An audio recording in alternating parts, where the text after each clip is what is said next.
ফের এক দুস্থ মহিলাকে চিকিৎসার জন্য আর্থিক সাহায্য করলেন বিজেপি নেতা জিমিরা।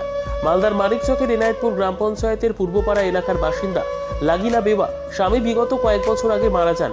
এরপর থেকেই ভাঙাচোরা ঘরে থাকেন তিনি। জানা গিয়েছে বিগত কয়েকদিন থেকে অসুস্থতায় ভুগছেন তিনি। আর্থিক অনটনের কারণে উন্নত চিকিৎসা করাতে পারছিলেন না। খবর পেয়ে নিজের প্রতিনিধি মারফত দুস্থ মহিলাকে আর্থিক সাহায্য করলেন বিজেপি নেতা জিমিরা। আর্থিক সাহায্য পেয়ে উন্নত চিকিৎসা করাবেন অসুস্থ মহিলা বলে জানা গিয়েছে।